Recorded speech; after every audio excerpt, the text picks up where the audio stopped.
শুনলাম তুই নাকি কার সাথে প্রেম করছিস? কারো গম্ভীর কণ্ঠের প্রশ্ন শুনে তড়িৎ গতিতে পিছন ফিরে তাকালো চৈত্রী।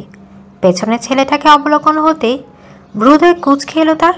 এ তো তাদের পাশের বাসার রোগা পাতলা হ্যাংলা ছেলেটা। কি যেন নাম? মনে পড়েছে, নির্ময়। কিন্তু এই লোক ওকে কেন এসব প্রশ্ন করছে? এই ছেলের সাথে তার আগে কখনো কথা হয়েছে বলে তো মনে পড়ছে না। তবে এই ছেলেকে সে চিনে ভালোভাবে। চিনবে না? উঠতে বসতে খেতে ঘুমাতে 24 ঘন্টা এই ছেলের জন্য মায়ের কাছে ঝাড়ি খেতে হয় তাকে। কোন ক্লাসে পড়ে নির্ময় নামক নির্মম জঞ্জাল জানা নেই চৈত্রীর। তবে তার উপরে ক্লাসেই পড়ে এটুকু সে জানে। ভীষণ পড়ুয়া এই ছেলে, সারাদিন নাকি পড়ে। এত পড়ে লাভ কি ভাই?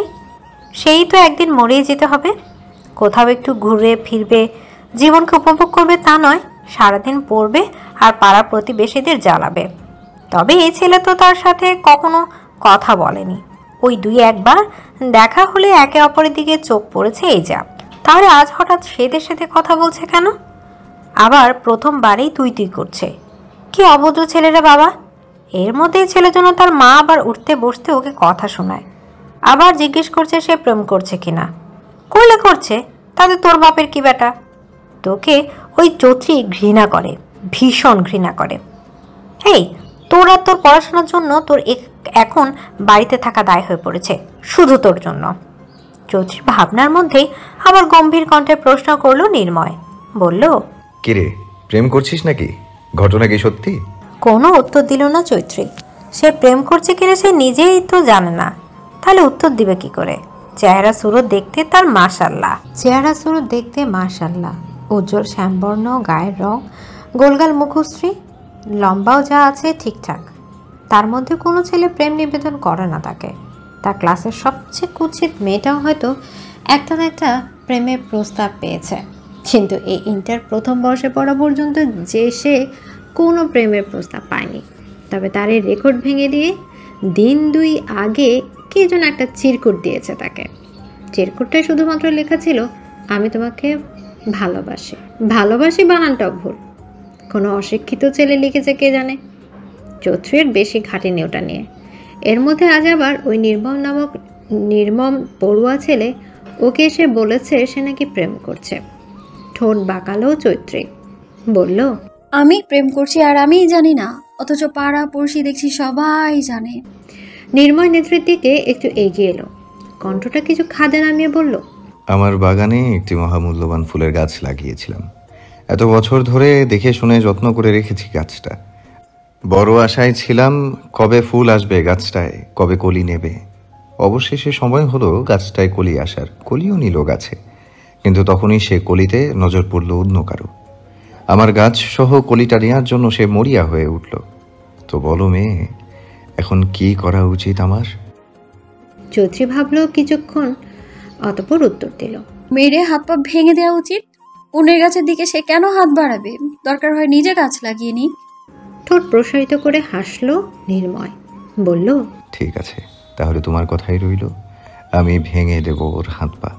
হ্যাঁ, তবে ভ্রু কুচকালো নির্ময়, বলল, তবে কি? তবে আপনার গাছটির প্রতি আরো যত্নশীল হওয়া উচিত।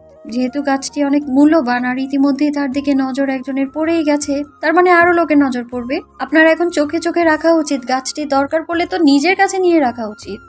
চোখে হাসলো নির্ময়, বলল, বুদ্ধিটা কিন্তু তুমি খারাপ দাওনি মেয়ে। তোমাকে যতটা বুদ্ধিহীন আমি ভেবেছিলাম ততটা বুদ্ধিহীনও নও তুমি। চৌধুরী বোকা বোকা চোখে তাকালো নির্ময়ের পানে। তাকে কি অপমান করলো ছেলেটা? তাকে কি পরোক্ষভাবে ছেলেটা বুদ্ধিহীন গাধার সাথে তুলনা করলো? চৌধুরী ভাবক মুখশ্রী পানে একবার তাকালো নির্ময়, অতঃপর পাশ কাটিয়ে হাঁটা ধরলো সামনের দিকে। পিছু ডাকলো চৌধুরী, বলল, শুনুন। থমকে দাঁড়ালো নির্ময়, তবে পিছন ফিরে তাকালো না সে। চৌধুরী বেশ উৎসুক কণ্ঠে প্রশ্ন করলো, আপনি প্রথম এসেই আমাকে তুই বলে সম্বোধন করেছেন, কিন্তু শেষের দিকে আবার তুমি বলে সম্বোধন কেন করছেন? নির্ময় দৃষ্টি সম্মুখে রেখেই বলল, আমি প্রথম দিকে রেগেছিলাম তাই তুই বলেছি, আর শেষের দিকে রাগটা গলে গিয়েছিল কারো স্নিগ্ধ দৃষ্টিতে, তাই তুমি বলেছি। কথাটুকু শেষ করে নির্ময় পা ফেললো সামনের দিকে, চলে গেল তার বাড়ির দিকে। ঠোঁট বাঁকালো চৈত্রী, রাগ হয়েছে তাতে। তার দোষটা কোথায়? তাকে কেন তুই বলবে? অভদ্র ছেলে একটা। মনে মনে ভেঙচি কাটল চৈত্রী। কলেজ ড্রেসের সাথে দুই পাশে বাঁধা দুই বুনিনি ঝুলাতে ঝুলাতে ছুটল কলেজের দিকে। সকাল সকাল কলেজে যাওয়ার উদ্দেশ্যে তৈরি হয়ে বেরিয়েছে সে, কিন্তু রাস্তায় বেরিয়েই এই নির্দয় নির্ময়ের সাথে দেখা তার। কই, আজকে ভেবেছিল একটু আগে ভাগে কলেজে গিয়ে বান্ধবীদের সাথে একটু আড্ডা দিবে, তা অভদ্র ছেলেটা দেরি করিয়ে দিল। দুপুর গড়িয়ে বিকেল হয়েছে, সূর্যটা ঢলে পড়েছে পশ্চিম আকাশে। পাখিদেরও দেখা যাচ্ছে দল বেঁধে নীল আকাশে উঠতে। চৈত্রের রাস্তা দিয়ে হেঁটে যাচ্ছে দোকানের উদ্দেশ্যে। খাতা আর কলম কিনতে হবে তাকে। মফস্বল শহর, এখানে দুপুরের দিকে প্রায় সকল দোকানই বন্ধ করে বাড়িতে যায় দোকানিরা। সে যখন দুপুরের দিকে কলেজ থেকে ফিরেছে তখন খাতা আর কলম কিনতে পারেনি, তাই তো এখন আবার বের হতে হলো। চৈত্রী খানিকটা বিরক্তি নিয়ে গিয়ে দাঁড়ালো একটা লাইব্রেরির সামনে। ছোটোখাটো লাইব্রেরিটা। লাইব্রেরির ছেলেটা তার চেনা আগে থেকেই, প্রায় এই লাইব্রেরি থেকে সে খাতা কলম কিনে। ছেলেটা চৈত্রীকে দেখেই এক গাল হাসলো, বলল, আপা, অনেকদিন পর, কেমন আছেন? ভ্রু কুচকালো চৈত্রী, বলল, অনেক দিন কোথায়, 1 সপ্তাহ আগেও তো এলাম। লাইব্রেরির ছেলেটা দাঁত বের করে হাসলো, বলল, 1 সপ্তাহ কি কম আপা? চৈত্রী আর কথা বাড়ালো না। কথায় কথা বাড়ে, আর তার মোটেই ইচ্ছে নেই যে এই হাদারামের সাথে সে এখানে দাঁড়িয়ে দাঁড়িয়ে তর্ক করবে। চৈত্রী ফুরিয়ে নিল কথাতে, বলল, সে যাই হোক, 2টা খাতা আর 2টা কলম দিন তো। ছেলেটা একটু খুঁজে 2টো খাতা আর 2টো কলম বের করে দিল চৈত্রীকে। সে হাত বাড়ালো, আনবে খাতা আর কলম 2টো, কিন্তু তার নেয়ার আগে পেছন থেকে কোনো বলিষ্ঠ পুরুষালী একটি হাত নিয়ে নিল তার খাতা কলম। মেজাজ বিগড়ে গেল চৈত্রীর। তড়িৎ গতিতে সে ফিরে তাকালো পেছনের দিকে। তার পেছন অবস্থানরত ছেলেটা তার এতই কাছে অবস্থান করছিল যে পেছন ঘুরতে গিয়ে চৈত্রীর কপালকে ঠেকলো সোজা ছেলেটার বুকে। সাথে সাথে চৈত্রীর কপালে হাত দিয়ে চেপে ধরল, ঝাঁঝালো কণ্ঠে বলল, মা গো মা, এটা দেহ নাকি ইটের ভাটার ইট? কথাটা বলে মাথা উঁচু করে চোখ তুলে তাকালো তার সামনে অবস্থানরত ছেলেটির মুখ পানে। এ কি, এ তো সেই নির্ময়। সকাল থেকে এ ছেলে আবার তার পিছু পিছু কি করছে? তার উপর ওর খাতা কলমগুলো নিয়ে নিয়েছে। ব্রু কুচকালো চৈত্রী, বলল, আপনি আমার খাতা আর কলমগুলো কেন নিলেন? নির্মম খাতা কলমগুলো উল্টে পাল্টে দেখলো একটু, অতঃপর চৈত্রীর দিকে তাকিয়ে বলল, এগুলো তোমার? কই, কোথাও নাম লেখা তো দেখছি না। এই, তোমার নামটা কি যেন? লাইব্রেরির ছেলেটা দাঁত কেলিয়ে হাসলো, বলল, চৈতি। নির্ময় তীক্ষ্ণ দৃষ্টিতে তাকালো লাইব্রেরির ছেলেটির দিকে, গম্ভীর কণ্ঠে বলল, আমি আপনার কাছে জানতে চাইনি, ওর কাছে জানতে চেয়েছি। চৈত্রী ভ্রু কুচকালো, বলল, নাম তো নামই, উনি বললেও সেটা আমার নাম আর আমি বললেও সেটা আমারই নাম। কিন্তু আমি তোমার মুখ থেকে শুনতে চাইছি। আর আমি আমার মুখ থেকে বলতে চাইছি না। আমার খাতা কলমগুলো দিয়ে দিন তাড়াতাড়ি। এগুলো তোমার প্রমাণ আছে কোনো? চৈত্রী উত্তর দিল না কোনো। কেবলই সে দোকান থেকে নিয়েছিল খাতা কলমগুলো। এইটুকু সময়ের মধ্যে প্রমাণটা আসবে কোথা থেকে? চুপ রইল চৈত্রী। এই মুহূর্তে নির্দয় নির্ময়ের সাথে ঝগড়া করার কোনো ইচ্ছে নেই তার। চৈত্রী ঘুরে তাকালো লাইব্রেরির ছেলেটির দিকে, বলল, ভাই, আমাকে আরো 2টো খাতার কলম দিন তো। লাইব্রেরির ছেলেটা আবারও 2টো খাতা আর কলম বের করে বাড়িয়ে দিল চৈত্রীর দিকে। এবার আর নিল না নির্ময়। চৈত্রী হাত বাড়িয়ে নিল খাতা কলমগুলো, অতঃপর হাঁটা ধরল নিজের বাড়ির দিকে। পেছন থেকে ডাক দিল দোকানদার ছেলেটা, বলল, আপা, খাতা কলমের দাম তো দিলেন না। চৈত্রী হাঁটতে হাঁটতে উত্তর দিল, খাতা কলমের দামটা নির্মম নির্দয় নামক ব্যক্তিটার কাছ থেকে নিয়ে নেবেন। ভোরের আলো ফুটেছে, সূর্যটা উকি দিয়েছে নীল আকাশে। পাখির কিচিরমিচির কলকাকলিতে ভরে গেছে চারপাশ। চৈত্রীদের বাড়িটা একতলা বিশিষ্ট, তবে উপরে ছাদ দেয়া হয়েছে। ছাদে আবার রহমান সাহেব অর্থাৎ চৈত্রীর বাবা কিছু পায়রার পালন করছে। চৈত্রী রোজ সকালে পায়রাগুলোকে গম ছিটিয়ে দেয়। সারাদিনের মধ্যে তার ভালো লাগার এই একটাই কাজ, পায়রাগুলোর সাথে সময় কাটানো। সে ছাদে উঠলেই যখন পায়রাগুলো তার দিকে উড়ে আসে তখন প্রশান্তির হাওয়া লাগে তার মনে। একটু সময়ের জন্য যেন সে ভুলে যায় এই পৃথিবীর বিষাদময় প্রতিটি অধ্যায়। রোজ সকালের মতো আজও ছাদে এলো চৈত্রী। ছাদের দরজাটা খুলে সামনের দিকে পা বাড়াতেই চোখ পড়ল পাশের ছাদে। দুহাত মেলে দাঁড়িয়ে রয়েছে নির্ময়। এই ভোর সকালে প্রকৃতির বিশুদ্ধ বাতাস উপভোগ করেছে সে। নির্ময়দের বিল্ডিংটাও চৈত্রীদের মতোই একতলা বিশিষ্ট, তবে ছাদ রয়েছে। ভ্রু কুচকালো চৈত্রী। এ লোক তো প্রতিদিন পড়াশোনায় ব্যস্ত থাকে। প্রতিদিন সে যখন এই সময়ে ছাদে ওঠে তখন পাশের বিল্ডিং থেকে নির্ময়ের গুনগুনিয়ে পড়ার আওয়াজ পায় সে। কিন্তু আজ হঠাৎই বান্দা এই সময়ে পড়া রেখে ছাদে কেন? নির্ময়ের দিকে তাকিয়ে থাকতে থাকতে হঠাৎই হেসে উঠল চৈত্রী। নির্ময় হ্যাংলা পাতলা শরীরে ঝুলিয়েছে একটা ঢোলাঢুলি টি শার্ট, আবার 2 হাত ছড়িয়ে রেখেছে 2 দিকে। কাকতারুয়ার থেকে কোনো অংশে কম লাগছে না তাকে। চৈত্রীর মনে হচ্ছে যেন কোনো জ্যান্ত কাকাতুয়া দাঁড়িয়ে রয়েছে পাশের ছাদে। হঠাৎ কোনো রমণীর হাসির ঝংকারে ভাটা পড়ল নির্ময়ের প্রাকৃতিক বিলাসে। মনের মধ্যে একরাশ বিরক্তি নিয়ে সে ফিরে তাকালো পেছনে। এই সকালে পাশের ছাদে হাস্যোজ্জ্বল রমণীকে দেখে কপালে ভাঁজ পড়ল তার। সবসময়ের মতোই গম্ভীর কণ্ঠে প্রশ্ন করল, হাসছো কেন চৈত্র? হাসি থামিয়ে ভ্রু কুচকালো চৈত্রী। বলল, আমার নাম চৈত্র না, চৈত্রী। আমি অত কঠিন নাম ধরে রাখতে পারবো না তোমায়। চৈ আবার সাথে ত্রি, এত কঠিন নাম রেখেছেন কেন তোমার মা বাবা? আমার নামটা ভীষণ সুন্দর, সবাই বলে এটা। আপনি আমার নামের এভাবে ব্যঙ্গ করবেন না তো নির্ময় ভাই। ভ্রু কুচকালো নির্ময়। থমথমে কণ্ঠে বলল, আমার বাবার সাথে কি তোমার মায়ের অবৈধ কোনো সম্পর্ক ছিল, বা আমার মায়ের সাথে তোমার বাবার? চৌধুরী বোকা বোকা চোখে তাকালো নির্ময়ের দিকে, কিন্তু যখনই তার মস্তিষ্কে হানা দিল নির্ময়ের কণ্ঠ নিঃসৃত বাক্যগুলো নাক মুখ কুঁচকে ফেলল সে। বলল, ছি ছি নির্ময় ভাই, এসব কি কথা? আপনার মা আমার বাবা, আমার মা আপনার বাবা, আপনার মুখে এসব কথা বলতে একটুও বাদলো না? তাহলে আমি তোমার কেমন ভাই? ভাই বললে কেন আমাকে? ভাই হতে কি আপন ভাই হতে হয় নাকি? আপনি আমার বাড়ির পাশের ভাই। আমি তোমার আপন, খালাতো, মামাতো, ফুফাতো, দুঃসম্পর্কের কিংবা বাড়ির পাশের কোনো ভাইই না। শুধু নির্ময় বলে ডাকতে পারলে ডাকবে, নয়তো টাকার প্রয়োজন নেই আমাকে। চৌধুরী গোল গোল চোখে তাকালো নির্ময়ের দিকে। বলল, আপনি আমার কত বড়, আর আমি কিনা আপনাকে নাম ধরে ডাকবো? আমি অতটাও অভদ্র নই নির্ময় ভাই। তবে তোমাকে আমায় কিছু বলেই ডাকতে হবে না। ঠোঁট বাঁকালো চৌধুরী। ভেঙচি কেটে বলল, ঠিক আছে ঠিক আছে, আমি আর ডাকবোই না আপনাকে। আপনাকে না ডাকলে কি এমন হবে? মরে কি যাব আমি? ডাকলাম না আমি আর আপনাকে। নির্ময় কোনো উত্তর দিল না চৌধুরীর কথা। শুধুমাত্র একবার রক্ত চক্ষু নিয়ে তাকালো তার পানে, অতঃপর ধূপ ধাপ পা ফেলে নেমে গেল ছাদ থেকে। চৈত্র ভেঙচি কাটল মনে মনে। যাই যাক, গোল্লা যাক ওই নির্ময়, তাতে তার কি? বেলা গড়িয়েছে, চৈত্রীর কলেজের সময় হয়ে এসেছে প্রায়। খেয়ে দিয়ে ফ্রেশ হয়ে বাড়ির বাইরে এলো সে। 2 পাশে 2 বেনুনি ঝুলাতে ঝুলাতে হেঁটে চলল কলেজের দিকে। চৈত্রীদের বাড়ি থেকে তাদের কলেজের দূরত্ব এই মিনিট 15 মতো। লাল ইট দিয়ে তৈরি রাস্তাটা, 2 পাশে ঝোপঝাড়ে ভরপুর। কি যেন সাদা সাদা ফুল ফুটে থাকে রাস্তার ধারে ওই ঝোপঝাড়গুলোর মধ্যে। ফুলগুলোর নাম তার অজানা, তবে মাঝে মাঝে এই রাস্তা ধরে যাওয়ার সময় সে তুলে নিয়ে যায় ওই শুভ্র রঙা ফুলগুলো। যদিও তারপর বাড়িতে গিয়ে মায়ের ঝাড়ি খেতে হয় তাকে। তার মায়ের মতে সে রাস্তা থেকে আগাছা তুলে নিয়ে গিয়ে ঘর নোংরা করে। চৌধুরী রাস্তায় 2 ধারে চোখ বুলাতেই হেঁটে যাচ্ছিল সামনের দিকে। রাস্তাটা বেশ ফাঁকা।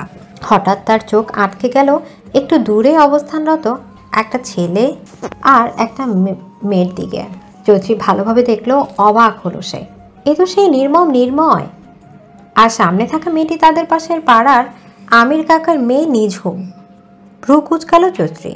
এরা 2 জন এখানে এই ফাঁকা রাস্তায় আবার কি করছে? কোনো ইটিস পিটিস চলছে নাকি এদের মধ্যে? চৌধুরী স্বভাবতই ভীষণ কৌতূহলী মেয়ে। সে আর একটু এগিয়ে গেল সামনের দিকে। নিঝুম নামক মেয়েটি তার ব্যাগ থেকে একটা কাগজ বের করে এগিয়ে দিল নির্ময়ের দিকে। মেয়েটার চোখে মুখে স্পষ্ট লজ্জালো ভাব। চৌধুরীর কুচকানো ভ্রুজোড়া আর কুচকে এলো। কি আছে ওই কাগজে? চিঠি নাকি আবার? প্রেমপত্র? চৌধুরী হাসি পেল খুব। ইচ্ছা করছে এখানে হাসতে হাসতে গড়াগড়ি খেতে। এই হ্যাংলা পাতলা নির্দয় নির্ময়কে নাকি আবার মেয়েরা পছন্দ করে।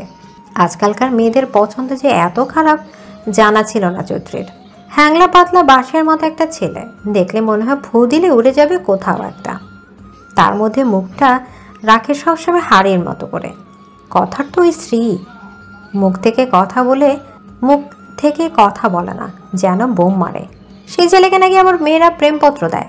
নির্ঘাতেই মেয়েদের চোখে কিছু হয়েছে, নয়তো এত সুন্দর সুন্দর ছেলে থাকতে এই চিকন চাকনা নির্ময়ের মতো মেয়েরা ধপাস করে পড়বে কেন? সে যাই হোক, এখানে দাঁড়িয়ে দাঁড়িয়ে এই নির্ময়ের প্রেম ঘটিত ব্যাপার দেখলেই চলবে না তার। তাকে কলেজে যেতে হবে, দেরি হয়ে যাচ্ছে তার। অনেক কষ্টের ঠোঁট টিপে নিজের হাসি আটকে চৌধুরী নির্ময় আর নিঝুমের পাশ কাটিয়ে হাঁটা ধরল কলেজের দিকে। 2 কদম এগিয়ে যেতেই তার ডাক পড়ল পেছন থেকে। গুরু গম্ভীর কণ্ঠে নির্ময় বলল, চৈত্র। থমকে দাঁড়ালো চৈত্রী, ঘাড় ঘুরিয়ে তাকালো পেছনের দিকে। ভ্রুকুচকে বলল, আমি না আপনাকে চৈত্র বলে ডাকতে বারণ করেছি নির্ময় ভাই? নির্ময় তাকালো চৈত্রীর পানে, থমথমে কণ্ঠে বলল, আমিও তো তোমাকে বলেছিলাম আমাকে ভাই বলে সম্বোধন করবে না। আমিও বলেছিলাম আপনাকে আমি আর ডাকবো না, ডাকিও নি আমি। আপনিই ডেকেছেন আমাকে, তো আপনাকে আমি তো ভাই বলতেই পারি। নির্ময় কোনো উত্তর দিল না। চৈত্রীর কথায় শুধুমাত্র একবার তীক্ষ্ণ দৃষ্টিতে তাকিয়ে বলল, এই কাগজটা নাও তো চৈত্র। কেন? প্রশ্ন না করে নাও। চৈত্রী আর কথা বাড়ালো না, এমনি তার কলেজে দেরি হয়ে যাচ্ছে। সে এগিয়ে এলো, নিঝুমের হাত থেকে নিয়ে নিল কাগজটি। নির্ময় তাকালো সেদিকে, আদেশে সুরে বলল, পড়ো কাগজটাতে কি লেখা আছে। চৈত্রী একবার দৃষ্টিপাত করলো নির্ময়ের দিকে, একবার দৃষ্টিপাত করলো নিঝুমের দিকে, অতঃপর ভাঁজ করা কাগজটি খুলে পড়া শুরু করলো। প্রিয় নির্ময় ভাই। এইটুকু পরেই থামলো চৈত্রী। ভ্রু কুচকালো নির্ময়, বলল, কি হলো, থামলে কেন? পড়ো। চৈত্রী তাকালো নিঝুমের দিকে। মেয়েটা লজ্জায় মাথা নিচু করে রেখেছে। সে না হয় একটা প্রেমপত্র দিয়েছিল নির্ময়কে, সে না পড়লে না পড়তো, তাই বলে মাঝ রাস্তায় দাঁড় করিয়ে অন্য কাউকে দিয়ে পড়াতে হবে সেই প্রেমপত্র? চৈত্রীর রাগ হলো ভীষণ। এই কেমন মানুষ? অন্য মানুষকে লজ্জায় ফেলতে ভালো লাগে? এই যে চৈত্রী সব সময় বলে নির্মম নির্দয় নির্মম, ঠিকই বলে, কথাটা আজ তার প্রমাণ পেল সে। কতটা নির্দয়ী লোক! চৈত্রী তার হাতে থাকা চিঠিতে এগিয়ে দিল নির্ময়ের দিকে, বলল, কথাটা শেষ হতেই নির্ময় তার গুরুগম্ভীর কণ্ঠে থমকে উঠল। চৈত্রীকে বলল, তোমাকে পড়তে বলেছি না, পড়ো তুমি। কেঁপে উঠল চৈত্রী, ভয়ে ভয়ে পড়া শুরু করলো চিঠিটা। প্রিয় নির্ময় ভাই, কেমন আছেন? আশা করি ভালোই আছেন, কিন্তু আমি ভালো নেই। আমার যে ইদানিং ঠিকভাবে নাওয়া খাওয়া গোসল কিছুই হচ্ছে না, সব সময় শুধু আপনার কথাই মনে পড়ছে আমার। আপনি যখন আমার সামনে থেকে হেঁটে যান, আমার বুকের ভিতর তখন ধুকপুক ধুকপুক আওয়াজ হয়। স্পষ্ট সেই আওয়াজ শুনি। আপনার দিকে আমি যখন তাকাই তখন আমার লজ্জা লজ্জা লাগে। রাতে ঘুমোতে গেলেও আমি আপনার স্বপ্নই দেখি। আমি আপনাকে ভালোবেসে ফেলেছি নির্ময় ভাই, দয়া করে ফেরাবেন না আমায়। আমি আপনার উত্তরের অপেক্ষায় থাকবো। ইতি, আপনার ভালোবাসার কাঙাল নিঝুম। চিঠিটা পড়া শেষ করে অট্ট হাসিতে ফেটে পড়ল চৈত্রী। ভ্রু কুচকালো নির্ময়, বলল, হাসছো কেন এভাবে? নিজের জিনিস নিজেই পড়ে নেবেন, আমি পারবো না পড়তে। না নির্ময় ভাই, আপনাকেও মেয়েরা এত পছন্দ করতে পারে, জানতাম না তো আমি। কেন পছন্দ করতে পারে না নাকি? হাসি থামালো চৈত্রী, আমতা আমতা করে বলল, অবশ্যই পারে, কেন পারবে না? নির্ময় একবার তীক্ষ্ণ দৃষ্টিতে তাকালো চৈত্রীর পানে, অতঃপর নিঝুমের দিকে তাকিয়ে বলল, ওখানে ইতি আপনার ভালোবাসার কাঙাল হবে না, কাঙালি হবে। কাঙাল পুরুষবাচক শব্দ, আর তুমি মেয়ে, তাই স্ত্রীবাচক শব্দ কাঙালি হবে। আর বললে যে আমাকে দেখলেই নাকি তোমার বুকে ধুকপুক ধুকপুক আওয়াজ হয়, ওটা ভালোবাসা নয়, ওটা তোমার হার্টে সমস্যা হতে পারে। ভালো ডাক্তার দেখিও। বয়স কত তোমার? ভালোবাসা মানে বোঝো? এদিকে নিঝুম উত্তর দিল না কোনো, মাথা নুয়ে চুপ করে দাঁড়িয়ে আছে সে। ধমকে উঠল নির্ময়, বলল, আই মেয়ে, কি জিজ্ঞেস করেছি? বয়স কত তোমার? কেঁপে উঠল নিঝুম, তুতলিয়ে বলল, 14। ভ্রু কুচকালো নির্ময়, বলল, 14 বছর, তার মানে নবম শ্রেণীর ছাত্রী। নিঝুম মাথা দুলিয়ে সায় দিল নির্ময় কথার। নির্ময় কপাল টান করে তাকালো নিঝুমের দিকে, বলল, A+B² সূত্রটা বলো তো। নিঝুম এলোমেলো দৃষ্টি ফেলল। এমনি সে পড়াশোনায় কোনো কালেই ভালো ছিল না, তারপরে যতটুকু মনে ছিল তাও এখন নির্ময় সামনে গুলিয়ে ফেলেছে। নিঝুম বলতে পারছে না কিছুই, শুধু আমতা আমতা করেই যাচ্ছে। নির্ময় ধমকে উঠল আবারও, বলল, নবম শ্রেণীতে পড়ো, এখনো A+B² সূত্রটা বলতে পারছিস না? আবার এসেছিস প্রেমের প্রস্তাব দিতে? যা ফোট এখান থেকে। ব্যাস, নিঝুমকে আর কে পায়? দৌড়ে পালিয়ে গেল নির্ময়ের সামনে থেকে। প্রেম প্রীতি আর তার ভালো লাগে না। এই নির্ময় নামক নির্মম নির্দয় মানুষের সামনে তো আর সে আসবে না, ভুলেও আসবে না। চৈত্রী এতক্ষণ গোল চোখে দেখছিল সবটা। কি ছেলের বাবা, এর জন্যই পড়ুয়া ছেলেদের একদম পছন্দ করে না চৈত্রী। এদের মাথায় সবসময় পড়া ঘুরে। এই যেমন নিঝুম প্রেম নিবেদন করলো নির্ময়কে। নির্ময় যদি নিঝুমকে ভালো নাই লাগে তাহলে অন্য কিছু বলেও তো তাকে প্রত্যাখ্যান করতে পারতো সে, তাই না? অঙ্কের সূত্র কেন জিজ্ঞেস করতে হবে? যত সব। মনের মধ্যে নির্ময়ের জন্য একরাশ রাগ নিয়েই কলেজের পথে পা বাড়ালো চৈত্রী। তখনই পেছন থেকে আবার ডেকে উঠল নির্ময়। বলল, চৈত্র। ভ্রুকুচকে পেছনে তাকালো চৈত্রী, বিরক্ত ভরা কণ্ঠে বলল, আবার কি নির্ময় ভাই, এমন নির্দয়ের মতো বারবার পিছু ডেকে আমার দেরি কেন করিয়ে দিচ্ছেন? নির্ময় তাকালো চৈত্রীর দিকে, থমথমে কণ্ঠে বলল, আমি ওই দিকটাই যাব। তো যাবেন, কে বারণ করেছে আপনাকে? একসাথে চলো। বিস্মিত হলো চৈত্রী। পাশাপাশি বাড়িতে থাকলেও নির্ময়ের সাথে তেমন একটা কথা কখনো হয়নি চৈত্রী। নির্ময়কে কোনো কালে ভালো লাগতো না তার। আর নির্ময় কেমন অন্তর্মুখী স্বভাবের, সবসময় একা একা বই নিয়ে বসে থাকে, কারোর সাথে তেমন কথা বলে না। সেই নির্ময়ের হঠাৎ কি হলো? এই 2 দিন ধরে তার গায়ে পড়ে এসে কথা বলছে। ভূতে টুতে ধরেছে নাকি? হবে হয়তো তাই। এমনি নির্ময়দের ঘরের কোণে কয়েকটি তেঁতুল গাছ আছে। শোনা যায় ওই গাছে নাকি কোনো পেতনির বসবাস। গাছ থেকে সেই পেতনিটা নেমে এসে নির্মম নির্দয় নির্ময়ের ঘাড়ে চাপল না তো? চৈত্রীর আকাশ পাতাল ভাবনার মধ্যেই সামনে হাঁটা ধরল নির্ময়। যেতে যেতে বলল, কি চৈত্র, এখন তোমার কলেজের দেরি হচ্ছে না? ধ্যান ভাঙল চৈত্রীর। দ্রুতই ছুট লাগালো নির্ময়ের পেছনে। এবার না গেলে সত্যি দেরি হয়ে যাবে তার। তারপরে ওই হিমেশ নামক ভয়ঙ্কর টাকলা স্যারকে ক্লাসের বাইরে দাঁড় করিয়ে রাখবে। আর চৈত্রী কোনোভাবে ক্লাসের সামনে দাঁড়িয়ে থেকে নিজের এত সুন্দর মান ইজ্জত নিয়ে টানাটানি বাজাতে চাইছে না। দুপুরের তপ্ত রৌদ্র, চারদিকে কেমন একটা থমথমে নিস্তব্ধ পরিবেশ। সবাই হয়তো দুপুরের খাবার খেয়ে ভাত ঘুম দিয়েছে একটু। চৈত্র কেবল এসেছে কলেজ থেকে। এই রোজ রোজ ক্লাস করতে করতে তার জীবন তেজপাতা। মাঝে মাঝে 2-1 দিন কলেজে না গেলে কি এমন হয়? কিন্তু এই কথা ঘরে বললেই তার মা ঝাঁটা নিয়ে তেড়ে আসে তার দিকে। মায়ের ঝাঁটার বাড়ির ভয়েও সে ছুটে যায় কলেজে। চৈত্রী কলেজ থেকে এসে কলেজ ড্রেস পরিহিত অবস্থায় ফ্যান ছেড়ে শুয়ে পড়ল বিছানায়। ক্লাস করতে করতে ক্লান্ত সে। এখনও একটু ভালো লাগছে। ঠিক তখনই রুমে প্রবেশ করলেন চামেলি বেগম, চৈত্রীর একমাত্র মা। রুমে ঢুকে ঝাঁঝালো কণ্ঠে বললেন, আমি জানতাম তুই কলেজের ড্রেস না পাল্টে বিছানায় চিত হয়ে পড়বি। যা ওঠ, কলেজ ড্রেস পাল্টে ফ্রেশ হয়ে আয়। বিরক্তিতে নাক মুখ কুঁচকে ফেলল চৈত্রী। বলল, যাচ্ছি মা। চোখ গরম দিলেন চামেলি বেগম। বললেন, যাচ্ছি না, এখনই যাবি। আমাদের সময় স্কুল বা কলেজ থেকে এসে ড্রেস না পাল্টে শান্তি পেতাম না। আর আমার মেয়ে এটা হয়েছে একদম আমার বিপরীত। যত রাজ্যের খারাপ গুণ আছে সব এই মেয়ের মধ্যেই আছে। এই শুরু হয়ে গেল তার মায়ের আদি জন্মের কাহিনী। কবে কি করেছে, কবে কিভাবে স্কুলে গিয়েছে। বৃষ্টির মধ্যে মাইলের পর মাইল হাঁটু অবধি কাদা পেরিয়ে স্কুলে গিয়েছে। তারা তবু স্কুল বন্ধ দেয়নি। ব্যাগ ছিল না সে আমলে। তারপর পলিথিনে করে বই নিয়ে যেতে হয়েছে তাদের শুরু করবে এসব কাহিনী বলা। রোজ রোজ এই কাহিনীগুলো শুনতে শুনতে মুখস্থ হয়ে গেছে চৈত্রীর।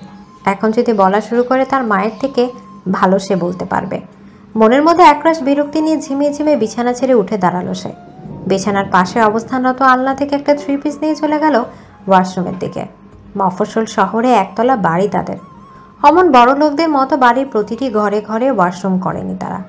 পুরো বাড়িতে একটাই ওয়াশরুম তাদের। মিনিট 30 পর ওয়াশরুম থেকে একদম গোসল সেরে বেরিয়ে এলো চৈত্রী। চুল মুছতে মুছতে ঢুকলো তার রুমে। পেটে খিদে নেই তেমন। কলেজ থেকে আসার সময় বাজারের বুলু কাকাদের হোটেল থেকে সিঙ্গারা কিনে খেতে খেতে এসেছে সে। রুমে ঢুকতেই অবাক হলো চৈত্রী। গুনগুন করে পড়ার আওয়াজ শোনা যাচ্ছে। কান খাড়া করে শোনার চেষ্টা করছে আওয়াজটা। তার রুমের পাশ থেকে আসছে এই পড়ার ধ্বনি। এই দুপুর বেলা আবার কার মাথা খারাপ হলো যে বই পড়তে বসেছে? ভ্রু কুচকে জানলার দিকে গেল সে। যা ভাবছিল তাই। মাথা খারাপটাই নির্মম নির্দয় নির্ময়ের হয়েছে, নয়তো এই দুপুরে পড়ে কেউ। কিন্তু এই লোক এখানে কি করছে? তার রুম তো এখানে ছিল না। তার রুম তো ছিল তাদের বিল্ডিংয়ের অপর পাশে। আর এই রুমটা ছিল নির্ময়ের বড় বোন নিহার। তাহলে আজ হঠাৎ তার রুমে সোজাসুজি রুমে কি করছে ভদ্রলোক? তাও একদম টেবিল চেয়ার সহ। টেবিল চেয়ারটাও রেখেছে একদম জানালার কাছে। চৈত্রীর রুমের জানালা, নির্ময়ের এই রুমের জানালা একদম সোজাসুজি অবস্থানে। চৈত্রীর কুচকানো ভ্রুজোড়া আরও কুচকে এলো। সে গলা উঁচিয়ে ডাকলো নির্ময়কে।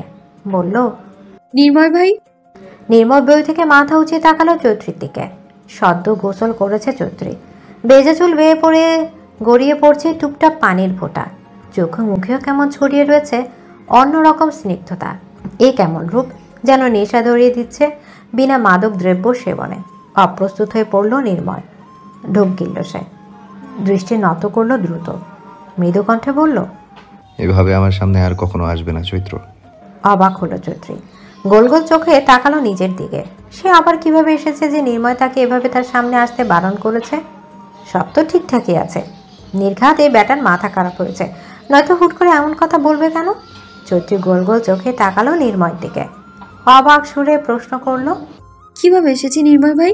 এলোমেলো দৃষ্টি ফেললো নির্ময়, বলল, ও তুমি বুঝবে না। কেন বুঝবো না? আপনি বুঝিয়ে বলেই তো বুঝবো নির্ময় ভাই। এত বোঝার সময় হয়নি তোমার, আগে বড় হও তারপর বুঝবে। আমি যথেষ্ট বড় হয়েছি নির্ময় ভাই। বয়স কত তোমার? 17। 18 হয়নি এখনো। কথাটি বলে নির্ময় আবার মুখ গুজল বইয়ের পাতায়।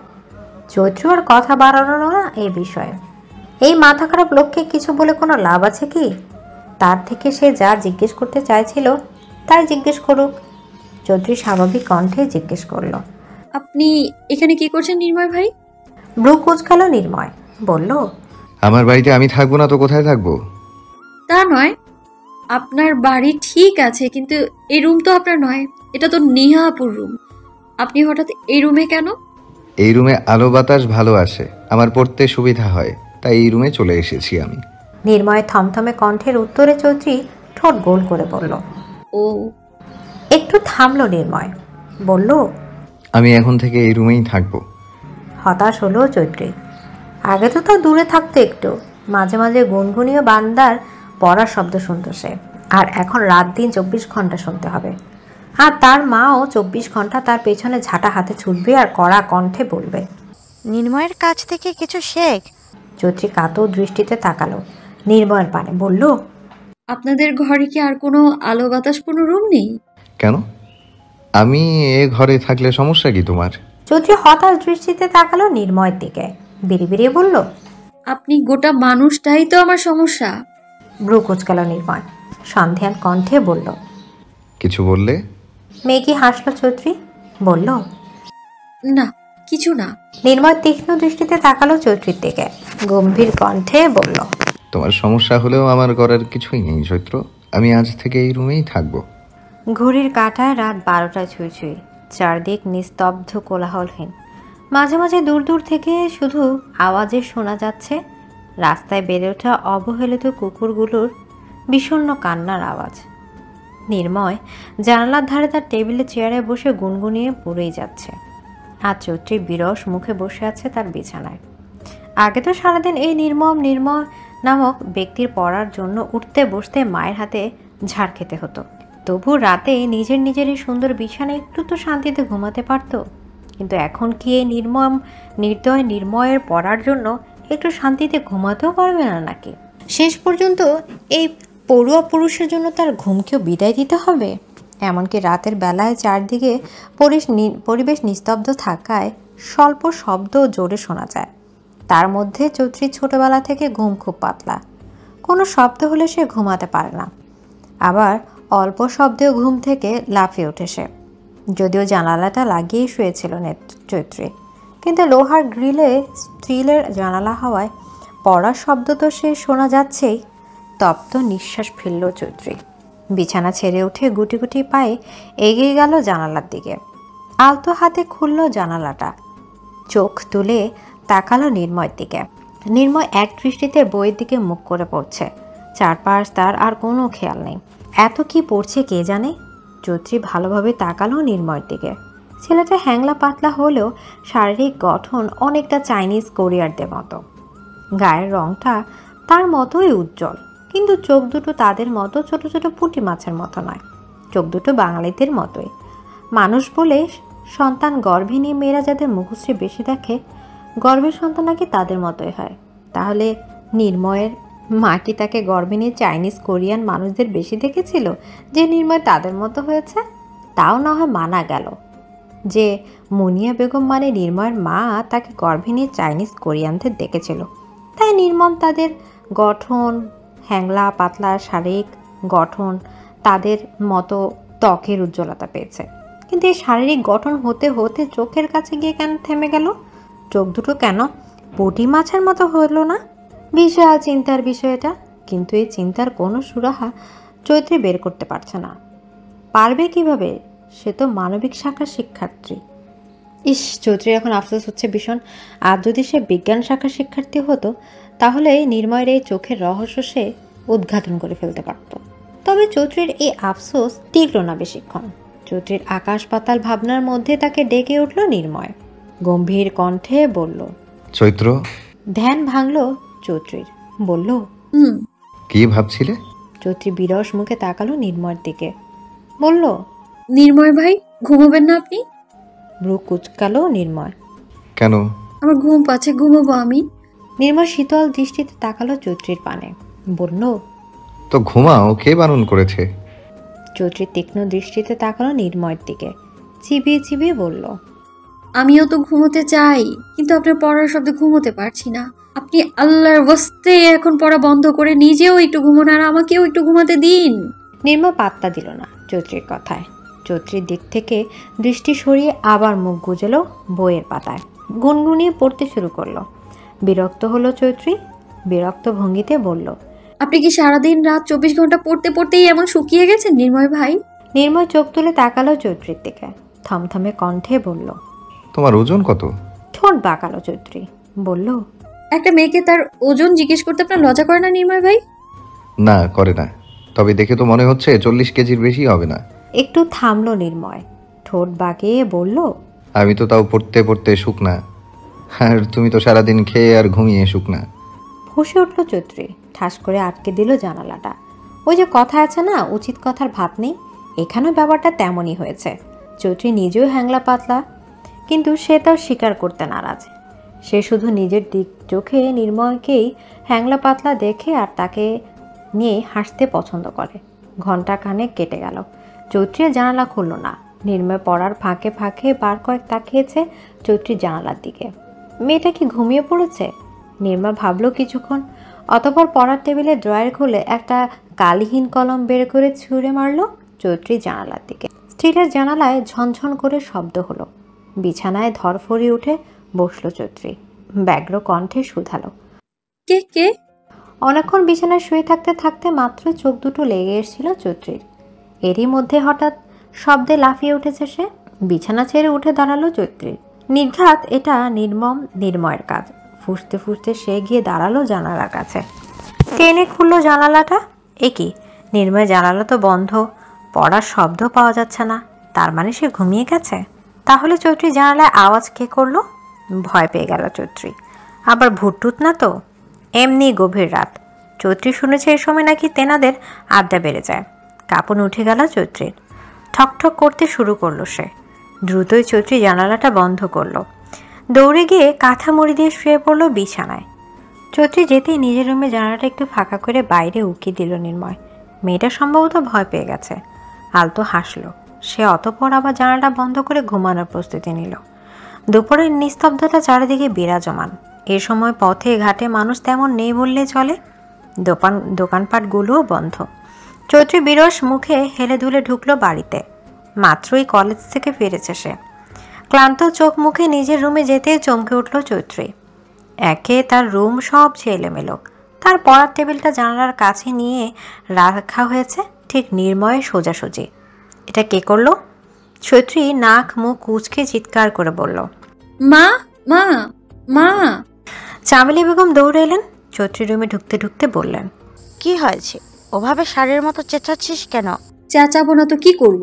আমার রুম এলোমেলো কে করেছে? হ্যাঁ, আর আমার এই টেবিল চেয়ার এখানে কে এনেছে?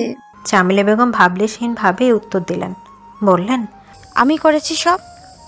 চোখ বড় বড় করে ফেললো চৌধুরী, বলল, কি কেন? কেন আবার? ওই পাশে বসে নির্ময় সারা দিন পরে দেখিস না, তাই তোর টেবিলের ওর সোজাসুজি এনে দিয়েছি। যদি ওর বাতাস লেগে একটু পড়তে বসিস তুই, এমনিতে তো পড়বি না। চৌধুরী অসহায় দৃষ্টিতে তাকালো মায়ের দিকে, বলল, মা, এটা কিন্তু ঠিক না। তুমি কিন্তু সব সময় ওই নির্মম নির্দয় নির্ময়ের জন্যই রীতিমতো আমার উপর নির্যাতন করো। আমার রুম, আমার কি একটা সকালাত নেই যে রুমের কোন জায়গায় কোন জিনিসটা রাখবো? তেতে উঠলেন জামিলি বেগম। বললেন, তোর আবার কিসের শখ আহ্লাদ? ওই সব শখ আহ্লাদ গিয়ে শ্বশুর বাড়িতে খাটাস। নির্ময় ছেলেটাকে দেখেছিস? কি সুন্দর ব্যবহার, মা বাবার মুখের উপর কোনো কথা বলে না। আর আমার মেয়েরা সব সময় মুখে যেন খই ফোটে। বদমাইশ মেয়ে, তোকে নির্ময়ের পা ধুয়ে পানি খাওয়া উচিত। পা ধুয়ে পানি খা। কথাটা বলতে বলতে চৌধুরীর রুম থেকে বেরিয়ে গেলেন জামিলে বেগম। চৌধুরী কটমট করে জানলা দিয়ে থেকে তাকালো নির্ময়ের রুমের দিকে। তার রুম ফাঁকা, নির্ময় নেই রুমে। ফুঁসে উঠল চৌধুরী। এই নির্দয় নির্মম প্রথমে তার শান্তি নষ্ট করেছে, তারপর ঘুম, এখন তার রুম শখ আহ্লাদেও নজর দিয়েছে। রাগে ফুঁসতে ফুঁসতে নিজের কাঁধ ব্যাগটা খুলে বিছানায় ছুঁড়ে মারল চৌধুরী। অতপর গটগট করে বেরিয়ে গেল বাইরে। আজ এই বেটাকে একটা উচিত শিক্ষা দিতে হবে, না হয় হবে না। একটা পাজি, অভদ্র লোক। মিনিট পাঁচেক পর আবারও ফুঁসতে ফুঁসতে রুমে ঢুকলো চৌধুরী, কিন্তু এবার তার হাতে ছোটোখাটো একটা পলিথিন ভর্তি বালি। রুমে ঢুকে আর কোনো দিকে না তাকিয়ে, কোনো বাজবিচার না করে চৌধুরী জানলা থেকে নির্ময় রুমের ভেতর ছুঁড়ে মারল বালি ভর্তি পলিথিনটা। অমনি চিৎকার করে উঠল কেউ, বলল, কোন গর্ধব মহিলা বালি মারলো? হকচকে উঠল চৌধুরী। ভালোভাবে তাকালো নির্ময় রুমের দিকে। নির্ময় বালিতে মাখামাখি হয়ে অগ্নিদৃষ্টিতে তাকিয়ে আছে তার দিকে। পলিথিনটা অবস্থান নিয়েছে ঠিক নির্ময়ের মাথার উপরে। আতকে উঠল চৌধুরী। এ কি, এই বেটা রুমে কখন এলো? যাওয়ার সময় সে তো দেখে গেল কেউ নেই এ রুমে। নির্ময় কটমট করতে করতে এলো জানালার কাছে, বলল, গর্ধব মহিলাদের মতো কাজটা করলে কেন তুমি চৈত্র? ঢোক গিল চৌধুরী কাচুমুচু হয়ে বলল, আমাকে একদম মহিলা বলবেন না নির্ময় ভাই, আমি মোটেও মহিলা নই। মহিলাদের মতো কাজ করলে মহিলা বলবো না তো কি বলবো? চৌধুরী উত্তর দিল না কোনো। সে আপাতত এখান থেকে পালানোর পথ খুঁজছে। এমনি তো নির্ময়ের মুখ থেকে নির্মম কথা ছাড়া কথা বের হয় না, তার উপর আজ সে যে কাণ্ড ঘটিয়েছে তাতে নির্ময় তার ওই থমথমে মুখ দিয়ে বোম মেরেই উড়িয়ে দিবে তাকে। চৈত্রীকে কথা বলতে না থেকে নির্ময় নিজের দিকে তাকিয়ে তার গায়ে লেগে থাকা বালিগুলো ঝাড়তে শুরু করলো। এই সুযোগেই পালাতে হবে চৈত্রীকে। পা টিপে টিপে পেছন ফিরে দৌড় লাগালো চৈত্রী। ওপাশে জানালা থেকে চেঁচিয়ে উঠল নির্ময়, বলল, এই গর্ধব মহিলা, দাঁড়াও দাঁড়াও, একদম পালাবে না। ভোরের আলো ফুটেছে, চারদিকে সূর্যটা ছড়িয়ে দিচ্ছে তার তেজস্বী রশ্মি। পাখিদের কিচিরমিচির কলকাকলিতে ভরে গেছে চারিদিক। কবুতরগুলোর বাকবাকুম আওয়াজ শোনা যাচ্ছে। প্রতিদিনের মতো আজও চৈত্রী সকাল সকাল ছাদে উঠেছে কবুতরগুলোকে খাবার দিতে। কবুতরগুলো তাকে দেখে উড়ে উড়ে জেঁকে ধরলো চারপাশ থেকে। আলতো হাসলো চৈত্রীর। ছাদের এক কোণে রাখা গমের কৌটাটা হাতে নিয়ে তা থেকে গম এনে ছিটিয়ে দিতে লাগলো কবুতরগুলোকে। কবুতরগুলো সব একসাথে জড়ো হয়ে হামলে পড়লো গমের দানার উপর। কবুতরগুলোকে গম দিতে দিতেই হঠাৎ চৌধুরীর নজর পড়লো তাদের আর নির্ময়দের ঘরের কোণ ঘেঁষে তেঁতুল গাছটার দিকে। কি সুন্দর তেঁতুল হয়ে ঝুলে আছে গাছটায়। চৌধুরীদের ছাদের কোনো দাঁড়িয়ে হাত বাড়ালে পাওয়া যাবে তেঁতুলগুলো। জিভে জল চলে এলো চৌধুরীর। তেঁতুল গাছটা যদিও নির্ময়দের, কিন্তু পাড়া প্রতিবেশীদের হিসেবে দুই একটা তেঁতুল তো খাওয়াই যায়। এটা মোটেই চুরি নয়, এটা তার প্রতিবেশীগত অধিকার। পৃথিবীর সব কিছু দেখে লোভ সামলানো গেলেও তেঁতুল দেখে লোভ সামলানো বড় দায়। চৌধুরী থামিয়ে দিল কবুতরকে গম দেয়া। হাতে থাকা গমের কৌটোটা রাখলো এক পাশে। অতঃপর চারদিকে ভালোভাবে তাকিয়ে দেখলো কেউ আছে কিনা। তেমন কেউ নেই এত সকালে। চৌধুরী এগিয়ে গেল ছাদের কোণে, পা উঁচু করে হাত বাড়ালো তেঁতুল ধরার জন্য। গুটিকর তেঁতুল নিয়েও নিল হাতের মধ্যে। কিন্তু ওই যে বাঙালিদের স্বভাব ভালো নয়, এরা যত পায় তত চায়। চৌধুরী এক হাতে আগে পাড়া তেঁতুলগুলো রেখে আবার হাত বাড়ালো তেঁতুল গাছের দিকে। ঠিক তখনই নিচ থেকে চেঁচিয়ে উঠল কেউ, বলল, এই গর্ধব মহিলা, এই সকাল সকাল আমাদের গাছের তেঁতুল চুরি করছো কেন? কারো কণ্ঠস্বর পেতেই হকচকে উঠল চৈত্রী। চকিত দৃষ্টিতে সে তাকালো নিচের দিকে। নিচ থেকে নির্ময় তার সোজাসুজি দাঁড়িয়ে তার দিকে ভ্রু কুঁচকে তাকিয়ে আছে। চৈত্রী চমকে উঠল আরও। নিজের ভারসাম্য আর ধরে রাখতে পারল না। এমনিতে ছাদের কিনারায় দুই পা উঁচু করে দাঁড়িয়েছিল সে। নিজের ভারসাম্য রাখতে না পেরে সে সোজা পড়ল নিচের দিকে। আতকে উঠল নির্ময়। এমনি হ্যাংলা পাতলা দেহ তার, এর মধ্যে যদি ওই একতলা উঁচু থেকে তার গায়ের উপর কেউ পড়ে, হোক সেও হ্যাংলা পাতলা বা ভারী কম, তাতেও হাড়গোড় নিয়ে বেঁচে থাকতে পারবে কিনা সন্দেহ। দ্রুতই নিজের স্থান থেকে সরে যেতে চাইলে নির্ময়, কিন্তু ভাগ্য বুঝি সে সহায় হলো না। চৌধুরী সোজা গিয়ে পড়ল নির্ময়ের ওপর। নির্ময় চিৎকার করে বলল, ও মা গো, এই কর্থপ মহিলার তাণ্ডবে আমি মরে গেলাম গো। অতঃপর দুজন ধপাস করে পড়ল মাটিতে। নির্ময়ের হ্যাংলা পাতলা দেহটা নিচে, আর ও তার উপর চৈত্রী। সে গলা জড়িয়ে ধরে রেখেছে নির্ময়ের। ব্যথায় টনটন করে উঠল নির্ময়ের কোমর পিঠ। এবার বোধহয় ভেঙে গেল তার কোমরটা। এই মেয়ে যেখানে যায় সেখানে একটা না একটা ঝামেলা পাকাবে, আর তাকে তো শাস্তি দিবেই না, এটা যেন পণ করে রেখেছে সে। নির্ময় কটমট করলো। দু চার কথা শুনিয়ে দিতে চাইলেও চৈত্রীকে কিন্তু পারল না। থমকে গেল সে। হৃদস্পন্দন বেড়ে গেল ভীষণভাবে। চৈত্রী মিশে আছে আর বুকের সাথে আবার মুখ গুজে রেখেছে নির্ময়ের ঘাড়ে। চৈত্রী উত্তপ্ত নিঃশ্বাস আছড়ে পড়ছে নির্ময়ের ঘাড়ে, গলায়। মেয়েটার প্রতিটি নিঃশ্বাসের স্পর্শে যেন কেঁপে কেঁপে উঠছে নির্ময়। অজানা অনুভূতিরা মাথা চাড়া দিয়ে উঠছে তার হৃদয় গহীনে। বুকের ভেতর তোলপাড় শুরু হয়ে গিয়েছে নির্ময়ের। কিন্তু মেয়েটার কোনো সারা শব্দ নেই কেন? তখন থেকে গলা জড়িয়ে পড়েই আছে। নির্ময় মৃদু ধাক্কা দিল চৈত্রীকে। ডাকলো, চৈত্র, এই চৈত্র। কোনো উত্তর এলো না। মেয়েটা বেহুশ হয়ে গেল না তো আবার? অস্থির হয়ে পড়ল নির্ময়। অস্থির কণ্ঠে ডাকলো, এই চৈত্র, চৈত্র, কথা বলছো না কেন? চৈত্রীর কোনো সারা শব্দ নেই। নির্ময় অস্থির হয়ে পড়ল আরও। নিজে উঠতেও পারছে না, ব্যথার সারা শরীরে। এদিকে চৈত্রীর কোনো হুঁশ নেই। শরীরের থেকেও এখন বুকের মধ্যে বেশি যন্ত্রণা হচ্ছে। মেয়েটা কথা বলছে না কেন? বেশি ব্যথা পেয়েছে কি? চৈত্রীর আবার হলো না তো কিছু? না না, কিছু হতে পারে না চৈত্রীর, কিচ্ছু না। নির্ময় এবার নিচ থেকে জড়িয়ে ধরলো চৈত্রীকে। আলতোভাবে ঠোঁট ছোঁয়ালো তার চুলের ভাঁজে। ব্যাকুল কণ্ঠে আওড়ালো, তোমার কিছু হবে না চৈত্র, কিছু হতে দেব না আমি। একটু থামলো নির্ময়। গলা উঁচিয়ে অস্থির কণ্ঠে ডাক দিল, মা, ও মা, বাবা। নির্ময় চিৎকার শুনে দৌড়ে এলো নির্ময়ের বাবা সুলতান সাহেব আর মা মনিরা বেগম। ছুটে এসে ছেলে মেয়েদের এই অবস্থা দেখে আঁতকে উঠলেন তারা। সুলতান সাহেব দৌড়ে গিয়ে ধরলেন চৈত্রী, আর নির্ময়কে আর মনিয়া বেগম গলা উঁচিয়ে ডাক দিলেন চৈত্রীর বাবা মাকে। তারাও দৌড়ে এলেন। ছেলে মেয়েদের এমন অবস্থা দেখে তারাও অস্থির হয়ে পড়লেন। দ্রুত চৈত্রী আর নির্ময়কে নিয়ে ছোটা হলো হাসপাতালে। দূরের হাসপাতালে যেতে গিয়ে যদি আবার দেরি হয়ে যায়। দুপুর গড়িয়ে বিকাল হয়ে যায়। সূর্যটা তার তেজ কমিয়ে দিয়েছে একটু একটু করে। হাসপাতালে পাশাপাশি বেডে শুয়ে আছেন নির্ময় আর চৈত্রী। তখন হাসপাতালে নিয়ে আসার প্রায় অনেকক্ষণ পর জ্ঞান ফিরেছে চৈত্রীর। চৈত্রী ওই উঁচু থেকে পড়ে ভয়ে অজ্ঞান হয়ে গিয়েছিল তখন। ভালো সংবাদ হলো দুজন হাত পা বা কোমর ভাঙা পর্যন্ত যায়নি, তবে দুজন ব্যথাও একদম কম পায়নি। বেশি ব্যথা পেয়েছে নির্ময়। কোমর নাড়াতেই তার কষ্ট। ডাক্তার আজ রাত দুজনকেই হাসপাতালে থাকার জন্য বলেছে, তাই দুজন আজ পড়ে রয়েছে হাসপাতালে। চৈত্রী বারবার আর চোখে তাকাচ্ছে নির্ময়ের দিকে, আর নির্ময় কটমট করে তাকিয়ে আছে তার দিকে। চৈত্রী এমনি এই হাসপাতাল বা হাসপাতালের গন্ধ কোনোটিই ভালো লাগে না, আর তাকে কিনে এই হাসপাতালে আসতে হলো শেষ পর্যন্ত। গভীর রাত, চারদিকে নিস্তব্ধ, নীরব, কোলাহলবিহীন। নির্ময়ের মা আর চৈত্রীর মা দুজনে তাদের দেখাশোনার জন্য থেকে গেছে আজ হাসপাতালে। তবে তারা জেগে নেই কেউই। কেবিনের ভেতরে একটা ফাঁকা সিট পেয়ে ঘুমিয়ে আছে তারা। চৈত্রী সহ কেবিনের অন্যান্য সিটের রোগীরাও ঘুমিয়ে গেছে। শুধু ঘুম নেই নির্ময়ের চোখ জোড়ায়। সে চুপটি করে চৈত্রীর ঘুমন্ত মুখশ্রীর দিকে চেয়ে বসে আছে। মাঝে মাঝে আবার ঠোঁট কামড়ে হাসছে। মেয়েটা কেমন বাচ্চাদের মতো ঘুমিয়ে আছে। তার ঘুমন্ত মুখশ্রীতে যেন ছড়িয়ে রয়েছে উপচে পড়া স্নিগ্ধতা। মনের মধ্যে কিছু অবাধ্য বাসনা জাগছে, যা পূর্ণতা দিতে ইচ্ছা করছে খুব। হোক না আজ কিছু অবাধ্য ইচ্ছে পূরণ, ক্ষতি কি?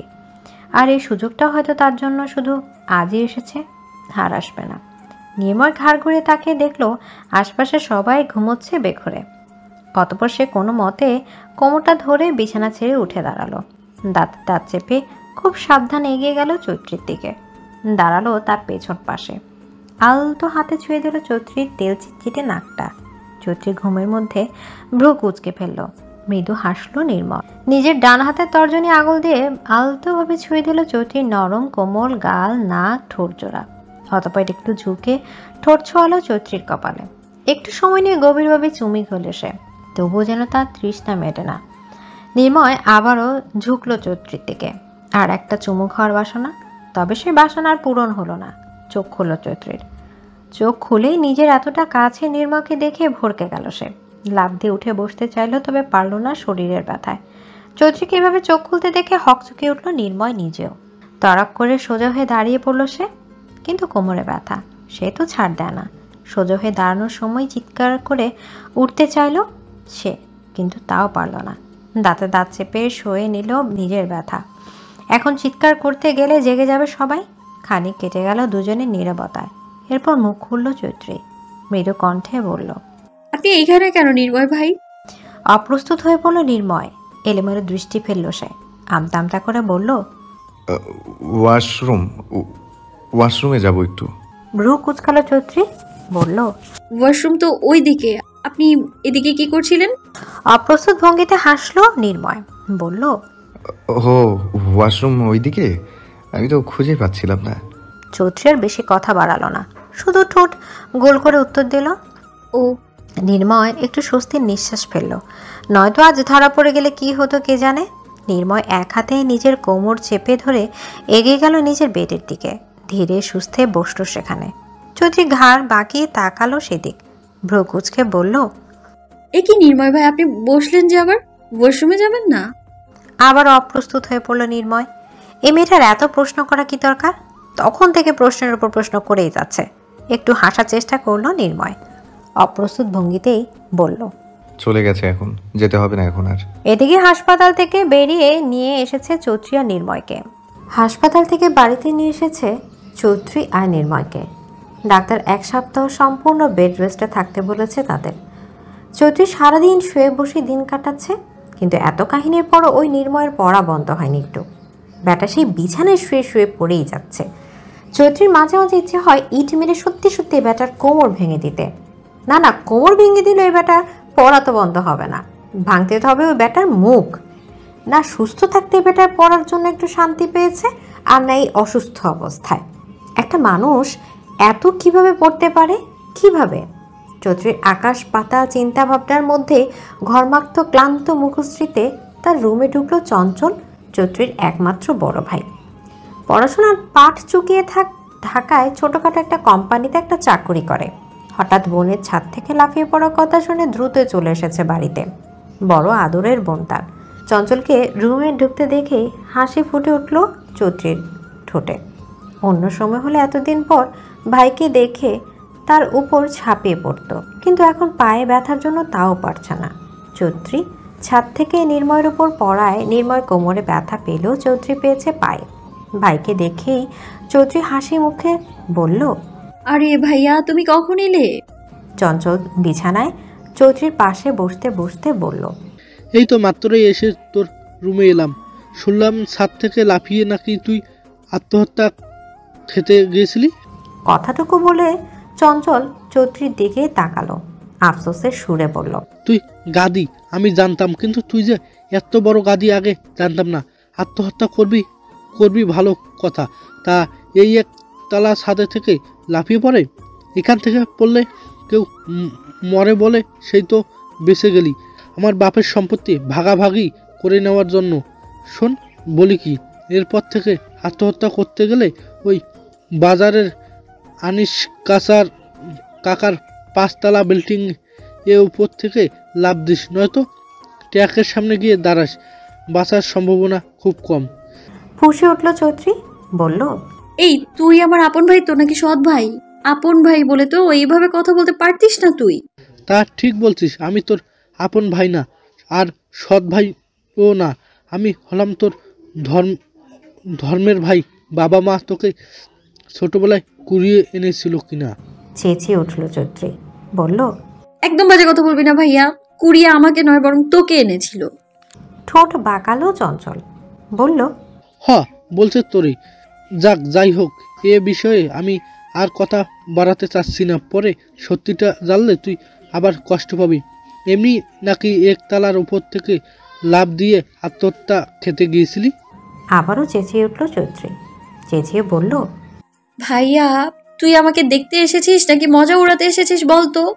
যা এক্ষুনি যা, বের হ আমার রুম থেকে। ঠোঁট বাঁকালো চঞ্চল, বলল, হ্যাঁ যাবো, তোর রুমে আমি থাকতে আসিনি, জামা কাপড় পাল্টাতে হবে। ঢাকা থেকে যে জামা কাপড় এনেছি সেই জামা পরেই তোর রুমে ঢুকেছি। নাক ঝাঁকালো।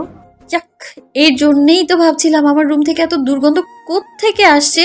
এখন বুঝলাম, এই দুর্গন্ধ তো তোর শরীর থেকে আসছে। মুখ বাঁকালো চৈত্রী। একদম বাজে কথা বলবি না। আমার শরীর থেকে কখনো দুর্গন্ধ আসে না, আসলে আসে সুগন্ধ, জবা ফুলের সুগন্ধ। মুখ বাঁকালো চৈত্রী। জবা ফুলের সুগন্ধ দুর্গন্ধ কোনোটাই নেই। চাপা মারলেও যুক্তিসঙ্গত চাপা মারা উচিত ভাইয়া। বিছানা ছেড়ে উঠে দাঁড়ালো চঞ্চল, মাথা চুলকে বলল, জবা ফুলের গন্ধ নেই তাই না? তাহলে অন্য যে ফুলের গন্ধ আছে সেটা ভেবে নিস। মুখ ঝামটা দিল চৈত্রী, বলল, পারবো না। পারতে হবে তোকে। আচ্ছা শোন, কি? শুনলাম তুই নাকি ছাদ থেকে লাফ দিয়ে সোজা নির্ময়ের উপর পড়েছিস। ছেলেটা ঠিক আছে তো, নাকি তোর তাণ্ডবে চ্যাপ্টা হয়ে গেছে? ভাইয়ের দিকে কটমট করে তাকালো চৈত্রী, ঝাঁঝালো কণ্ঠে বলল, জানি না আমি, তুমি গিয়ে দেখে এসো। ভেঙচি কাটলো চঞ্চল, বলল, হ্যাঁ হ্যাঁ তাই যাচ্ছি, আর তুই মরার মতো পড়ে থাক, টাটা। কতটুকু বলে চৌধুরীর রুম থেকে হেলে দিলে প্রস্থান করলো চঞ্চল। ঘণ্টাখানেক পর ফ্রেশ হয়ে নির্ময়দের ঘরে এলো চঞ্চল। তার বোনের জন্য হ্যাংলা পাতলা ছেলেটা এখন বিছানাতে, অবশ্যই তাকে একবার দেখতে আসা উচিত তার। নেহাত হোস্টেল থেকে ভাইয়ের এই অবস্থা শুনে বাড়ি ফিরেছে। কাছে পিঠে শহরের একটা জাতীয় বিশ্ববিদ্যালয় অনার্সে 3য় বর্ষে বর্তমানে পড়াশোনা করে সে। তবে বাড়ি থেকে কলেজটা দূরত্ব একটু বেশি হওয়ায় সেখানেই হোস্টেলে থেকে পড়াশোনা করে সে। হোস্টেল থেকে ফিরে এসে বসে আছে ভাইয়ের পাশেই। হঠাৎই রুমে চঞ্চলকে প্রবেশ করতে দেখে দাঁড়িয়ে পড়ল নিহা। কতদিন পর সেই মানুষটাকে দেখেছে। মনের করে কিশোরী বয়সে চঞ্চলের জন্য জাগ্রত হওয়া অনুভূতিগুলোর আবার একটু একটু করে মাথা চাড়া দিয়ে উঠেছে। মানুষটাকে সে শেষ দেখেছিল সেই 4-5 মাস আগে। মানুষটা শুকিয়ে গেছে আগে থেকেই। শুকিয়ে কেন গেল? মানুষটার খাওয়া দাওয়া কি ভালোভাবে হয় না? নিহা এক দৃষ্টি তাকিয়ে আছে চঞ্চলের দিকে, খুঁটিয়ে খুঁটিয়ে পর্যবেক্ষণ করছে তাকে। কতদিনের অদেখা প্রিয় মানুষটা তার। আলতো হাসলো চঞ্চল। নিহার কাছে একটু এগিয়ে এসে নরম কণ্ঠে শুধালো, কেমন আছো নিহমণি? নিউ চোখ নামিয়ে ফেলল, একটু হেসে বলল, এই তো ভালো চঞ্চল ভাই। চঞ্চল আর বেশি কথা বাড়ালো না। সে বসলো নির্ময়ের পাশে, শান্ত কণ্ঠে শুধালো, কি খবর ভাই, কেমন আছো? নির্ময় শোয়া থেকে একটু উঠে বসার চেষ্টা করলো, বলল, এই তো ভালো। আপনি কখন এলেন? চঞ্চল বাধা দিল নির্ময়কে, বলল, আরে আরে উঠতে হবে না তোকে। অতঃপর একটু থামালো চঞ্চল, বলল, তুমি শুয়েই থাকো। এই তো ঘন্টাখানেক আগে এসে পড়েছি। সময় প্রবাহমান, সে বয়ে চলে বাধাহীনভাবে নিজের গতিতে। দিন 2 কেটে গেল যেন চোখের পলকে। বিছানায় শুয়ে বসে থাকতে থাকতে চৈত্রী হাঁপিয়ে উঠেছে, আর নির্ময় হাঁপিয়ে উঠেছে চৈত্রীকে না দেখতে দেখতে। ভাইয়ের অসুস্থতায় নিহা 1 সেকেন্ডও ডোরে না তার রুম থেকে। সবসময় তার খেদমতে নিয়োজিত থাকে। খেদমত করে না ছাই এই রুমে সে শুধু সারাদিন পড়ে থাকে চঞ্চলকে দেখার জন্য। সে কি নির্ময় বোঝে না? কারণ ওপাশে চৈত্রীর রুমে প্রায় সর্বক্ষণই বোনের কাছে বসে থাকে চঞ্চল, আর এটা সেটা বলে চৈত্রীকে চেতিয়ে দেয়। সবারই সব ঠিকঠাক চলছে, মাঝখান থেকে উপর যাচ্ছে নির্ময়। এদিকে নির্ময়ের হৃদয়ের তৃষ্ণা যে প্রতি ক্ষণে ক্ষণে বেড়ে চলেছে তা বোঝে না কেউই। নির্ময় ইদানিং পড়ায়ও মন বসাতে পারছে না। সবাই ঘুমানোর পর মাঝরাতে মাঝে মাঝে কোমর বাঁকিয়ে জানালার কাছে গিয়ে দাঁড়িয়েছে সে একটা বার চৈত্রীকে দেখার আশায়, কিন্তু জানালা বন্ধ মেয়েটার। দেখা পায়নি তার। আজ রাতেও নির্ময় দাঁড়িয়ে আছে জানালার কাছে। প্রতিদিনের মতোই জানালাটা বন্ধ, কিন্তু আজ আর সে যে অপেক্ষা করতে পারছে না। হৃদয়ের তৃষ্ণা যে প্রচণ্ড আকার ধারণ করেছে এই মুহূর্তে, যে তার চৈত্রী নামক পানি দরকার। তপ্ত নিঃশ্বাস ফেলল নির্ময়, মৃদু কণ্ঠে ডাকলো, চৈত্র, চৈত্র। ওপাশ থেকে সাড়া এলো না কোনো, উঠেও এলো না চৈত্রী। হয়তো সে ঘুমাচ্ছে। নির্ময় আবার কোমর বাঁকাতে বাঁকাতে এগিয়ে গেল তার পড়ার টেবিলের কাছে। টেবিলের ড্রয়ার খুলে আবারও বের করে আনলো একটি কালিহীন কলম। হতপর জানালার কাছে এসে সে ছুঁড়ে মারল চৈত্রীর জানালায়। স্টিলের জানালায় ঝনঝন করে শব্দ হতেই হুড়মুড়িয়ে উঠে বসলো চৈত্রী। হঠাৎ নাড়া পড়তে পাটা ব্যথায় টনটন করে উঠল। আহ করে ব্যথা তো ধ্বনিও তুলল সে। নাকমুখ কুঁচকে তাকালো পায়ের দিকে। তখনই তার কর্ণকুহরে প্রবেশ করলো মৃদু কণ্ঠের পুরুষালী ডাক। কান খাড়া হলো চৈত্রী। হ্যাঁ, নির্ময় ডাকছে তাকে, কিন্তু এত রাতে নির্ময় তাকে ডাকছে কেন? এত রাতে তার সাথে কি কথা থাকতে পারে ব্যাটার? ভ্রু কুচকালো চৈত্রী। কোনো রকমে উঠে দাঁড়ালো সে। পা টেনে টেনে এগিয়ে গেল জানালার কাছে। আলতো হাতে খুললো জানালাটা। চৈত্রীর মুখখানা দেখতেই ঠোঁটে হাসি ফুটলেও নির্ময়ের। কতদিন পর যেন সে তার প্রিয় রমণীকে দেখল। মনে হচ্ছে 2-3 দিন নয়, যেন কত শত বছর পর একটু দেখছে তার প্রিয় রমণীকে। তৃষ্ণার্ত হৃদয়ে তার সম্পূর্ণ তৃষ্ণা নির্বারণ করতে না পারলেও একটু যেন করতে পারল। চৈত্রী তার ভ্রুজোড়া কুঁচকে প্রশ্ন করল, ডাকছিলেন নির্ময় ভাই? নির্ময়ের ধ্যান ভাঙল। চৈত্রী দেখা পেয়ে সে যেন কোনো ঘোরের মধ্যে চলে গিয়েছিল। মৃদু কণ্ঠে সে বলল, কেন ডেকেছেন এত রাতে? নির্মল শীতল দৃষ্টিতে তাকালো চৈত্রীর পানে, শান্ত কণ্ঠে বলল, তোমাকে দেখার যে আমার ভীষণ তৃষ্ণা পেয়েছিল চৈত্র। চমকে উঠল চৈত্রী, চোখ বড় বড় করে তাকালো নির্ময়ের দিকে, বলল, কি বললেন আপনি? অপ্রস্তুত হয়ে পড়ল নির্ময়, আমতামতা করে বলল, কিছু না। কেমন আছো? পায়ের ব্যথা কমেছে? চৈত্রী নিজের পায়ের দিকে তাকালো, পাটা একটু নাড়াতে নাড়াতে বলল, এই তো আগের থেকে একটু কমেছে। নির্ময় থামলো একটু, শীতল দৃষ্টিতে তাকালো চৈত্রীর দিকে, বলল, একটা কথা বলি চৈত্র। চৈত্রী চোখ তুলে তাকালো নির্ময়ের দিকে, বলল, কি? একটু সময় নিল নির্ময়, অতঃপর শান্ত কণ্ঠে বলল, আমার ভর্তি পরীক্ষার পর আমি যদি ভার্সিটিতে ভর্তি হয়ে ঢাকায় চলে যাই, তখন কি তুমি আমাকে ভুলে যাবে চৈত্র? চৈত্রী গালে হাত দিল, ভাবুক ভঙ্গিতে বলল, আপনি যেন কোন ক্লাসে পড়েন নির্ময় ভাই? নির্ময়ের রাগ হলো ভীষণ, যার জন্য প্রতি সেকেন্ডে সে ছটফট করে মরে, সে কিনা এটাই জানে না যে সে কোন ক্লাসে পড়ে। কিন্তু মুখে প্রকাশ করলো না নির্ময়, থমথমে কণ্ঠে বলল, এইচএসসি দিয়েছি, এখন ভর্তি পরীক্ষার প্রস্তুতি নিচ্ছি। ঠোঁট বাঁকালো চৈত্রী, বলল, আপনার মতো একটা দামড়া ছেলে কেবল দিয়েছে এইচএসসি? আমি তো ভেবেছিলাম অনার্স শেষ করেছেন। দাঁতে দাঁত চাপলো নির্ময়, বলল, একদম গর্ধব মহিলাদের মতো কথা বলবে না চৈত্র। আমাকে দেখতে মোটেও ততটা বয়স্ক মনে হয় না। হ্যাঁ হ্যাঁ বুঝেছি। আচ্ছা নির্ময় ভাই, আপনার কোন ভার্সিটিতে ভর্তি হওয়ার ইচ্ছে? ঢাকা বিশ্ববিদ্যালয়। তোমার কোন ভার্সিটিতে ভর্তি হওয়ার ইচ্ছে? আমার কোনো ইচ্ছে টিচ্ছে নেই, কোনো রকম পাশ করে এখানকার কোনো একটা কলেজে ভর্তি হয়ে যাব। তোমার মতো গর্ধব মহিলাদের কোনো ইচ্ছে থাকবেও না। দেখুন নির্ময় ভাই, আমাকে একদম আজে বাজে নামে রাখবেন না। গর্ধব মহিলাকে গর্ধব বলে ডাকবো না তো কি বলে ডাকবো? তাছাড়া আমার তোমাকে এই নামে ডাকতেই ভালো লাগে।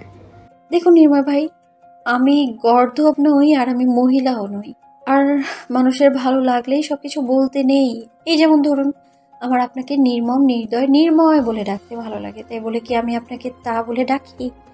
কষ্ট হলেও তো নির্ময় ভাই বলেই ডাকি। কি বললে তুমি আমাকে? কি নামে ডাকতে তোমার ভালো লাগে?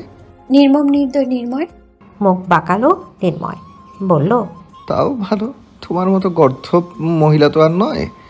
তেতে উঠল চৈত্রী, বলল, এত রাতে আপনি আমায় ডেকেছেন এই উল্টাপাল্টা কথা বলার জন্যে? নির্মম নির্দয় লোক কোথাকার। কথাটা বলে ধপ করে জানালা আটকে দিল চৈত্রী। হেসে উঠল নির্ময়, গলার স্বরটা একটু উঁচু করে বলল, রাগ করেছো চৈত্র? চৈত্রী জানালা খুলল না, উত্তরও দিল না কোনো। নির্ময় আবারও ডাকলো, বলল, চৈত্র, হ্যাঁ চৈত্র। চৈত্রী জানালা খুলল না, নিরাশ হলো নির্ময়। মেয়েটাকে রাগিয়ে দিয়েও তো ঝামেলা, এখন জানালাটাই আটকে দিল। 2-3 দিন পর একটু দেখা হলো মেয়েটার সাথে, তাও নিজের দোষে একটু ভালোভাবে কথা বলতে পারলো না। কি দরকার ছিল মেয়েটাকে ওভাবে বলার? তপ্ত নিঃশ্বাস ফেলল নির্ময়, একবার অসহায় দৃষ্টিতে তাকালো চৈত্রীর বন্ধ জানালার পাশে, অতঃপর কোমর বাঁকাতে বাঁকাতে এসে শুয়ে পড়ল বিছানায়। সময় বয়ে চলছে বাধাহীন নদীর স্রোতের ন্যায়, তাকে থামিয়ে রাখার সাধ্য নেই কারো। এরই মধ্যে কেটে গেল বেশ কিছুদিন। চৈত্রী আর নির্ময় সুস্থ হয়ে উঠেছে এই কয়দিনে। চৈত্রী ঠিক করেছে আজ কলেজ যাবে। কতদিন হয়েছে কলেজে যায় না সে। এমনিতেই যখন প্রতিদিন কলেজ করতে হতো, তখন কলেজ করতে করতে হাঁপিয়ে উঠেছিল, আর এখন কলেজে না গিয়ে ভালোই লাগছে না তার। চৈত্রী আজ বেশ হেসে খেলে নাচতে নাচতে কলেজে এলো। কতদিন পর বান্ধবীদের সাথে দেখা, তাই আজ সিদ্ধান্ত নিল কলেজ শেষ করে সব বান্ধবীরা মিলে একটু ঘুরবে, তারপর না হয় বাড়ি ফেরা যাবে। যেমন ভাবনা তেমন কাজ। কলেজ শেষ হতে বান্ধবীদের নিয়ে কলেজ থেকে বেরিয়ে পড়ল চৈত্রী। উদ্দেশ্য বাড়ির কাছে নদীর তীরে যাবে। বান্ধবীদের নিয়ে চৈত্রী চলে গেল নদীর তীরে। সবাই মিলে ঘুরতে ঘুরতে আড্ডা দিচ্ছে, আর চৈত্রীর বান্ধবীরা রিয়া তাদের ভিডিও করছে বিভিন্ন অ্যাঙ্গেলে। চৈত্রী হেসে হেসে হেলে দুলে অংশ নিচ্ছে বান্ধবীদের সাথে। অনেকদিন পর বান্ধবীদের সাথে বেশ মজাই হয়েছে আজ। ঘণ্টাখানেক পর বান্ধবীদের সাথে একটা ভালো সময় কাটিয়ে ফুরফুরে মেজাজে বাড়ি ফিরল চৈত্রী। বাড়ি ফিরে আগের মতো ফ্রেশ হয়ে খেয়ে দিয়ে রুমে নিজের বিছানায় ক্লান্ত শরীর নিয়ে শুয়ে পড়ল সে। তখনই তাকে পাশের জানালা থেকে ডেকে উঠল নির্ময়। বেশ কড়া গলায় নির্ময় ডাকছে তাকে। ভ্রু কুচকালো চৌধুরী। এই লোকের আবার কি হলো? এই সময় এই লোক আবার ডাকছে কেন? মনের মধ্যে একরাশ বিরক্ত নিয়ে বিছানা ছেড়ে উঠে জানালার কাছে এলো চৌধুরী। ভ্রুজোড়া কুচকে রেখে সে বলল, এভাবে ডাকছিলেন কেন নির্ময় ভাই? নির্ময় রেগে আছে ভীষণ। এত রেগে কেন আছে জানা নেই চৌধুরীর। রাগে শুধু ফোঁস করছে সে, বলছেন আর কিছুই। ঢোক গিলল চৌধুরী। এই বান্দা আবার হঠাৎ এভাবে রেগে আছে কেন? আবার বলছেও না কিছু। চৌধুরী আবার জিজ্ঞেস করলো, ডাকছিলেন কেন নির্ময় ভাই? নির্ময় দাঁতে দাঁত চেপে শুধু উত্তর দিল, বাড়ির পেছনে এসো। আর বলল না কিছুই। চলে গেল সে। চৌধুরী পড়ে গেল মহাচিন্তায়। কি এমন ঘটেছে যার জন্য নির্ময় এত রেগে আছে, আবার বাড়ির পেছনে ডেকে গেল? সে কি করেছে কিছু? মস্তিষ্কে চাপ প্রয়োগ করলো সে। না, তেমন কিছুর মতো মনে পড়ছে না যে সে করেছে। সকালে উঠলো, কলেজে গেল, বান্ধবীদের সাথে ঘুরলে আর বাড়ি চলে এলো। এখানে আগের মতো তো সে কিছুই দেখছে না। তাহলে যাক, এত ভেবে কাজ নেই। তার থেকে বরং বাড়ির পেছনে গিয়ে দেখা যাক নির্ময় তাকে কেন ডেকেছে। আর 7 পা চিন্তা না করে চৌধুরী চলে গেল বাড়ির পেছনে। বাড়ির পেছনের দিকটা যেতেই নির্ময় ঝড়ের গতিতে চেপে ধরল চৌধুরীকে। এক হাত তার মুচড়ে ধরল পেছনের দিকে। চৌধুরীকে মিশিয়ে নিল নিজের সাথে, নিজের খুব কাছে। ব্যথায় কাঁকিয়ে উঠল চৌধুরী। ব্যথাতুর কণ্ঠে বলল, কি হচ্ছে নির্ময় ভাই? এসব ব্যাপারে মানেটা কি? দাঁতে দাঁতে চাপলো নির্ময়। বলল, কোথায় ছিলে তুমি? কলেজ ছুটি হয়েছে সেই কখন? বাড়িতে ফিরতে এত দেরি হলো কেন? ভ্রু কুচকালো চৌধুরী। বলল, বান্ধবীদের সাথে ছিলাম, অনেকদিন পর দেখা তো, তাই একটু আড্ডা দিয়েছি। নির্ময় ছেড়ে দিল চৌধুরীকে। হাতে থাকা মোবাইলটা ঘেটে একটা ভিডিও বের করলো। সেটা চৌধুরীকে দেখালো সে। বলল, এই তোমার বান্ধবীদের সাথে আড্ডা দেওয়ার নমুনা? চমকে উঠল চৌধুরী। এ তো কলেজ ড্রেস পরে হেলে দুলে হাঁটার ভিডিও, আর এই ভিডিওটা তো তখন রিয়া করেছিল। চৌধুরী ভালোভাবে দেখলো এই ভিডিওটা টিকটকে দেখাচ্ছে। তার মানে রিয়া তার ভিডিও টিকটকে আপলোড করে দিয়েছে। চৌধুরী জানে রিয়া আগে থেকে টিকটক করে, তাই বলে তার ভিডিও আপলোড করে দেবে টিকটকে? এটা সে ভাবতে পারেনি। সে তো এমনই বান্ধবীদের সাথে মজা করে ভিডিও করেছিল। তার তো মোবাইলই নেই, বাড়ি থেকে মোবাইল কিনে দেয়নি এখনো, তাই রিয়ার মোবাইলে ভিডিওটা করেছিল। এর জন্য এত রেগে আছে এই মহাশয়। ঢোক গিলল চৌধুরী। চোখ তুলে তাকালো নির্ময়ের দিকে। নির্ময় রক্ত চক্ষু নিয়ে তার দিকে তাকিয়ে আছে। একটু হাসার চেষ্টা করলো চৌধুরী।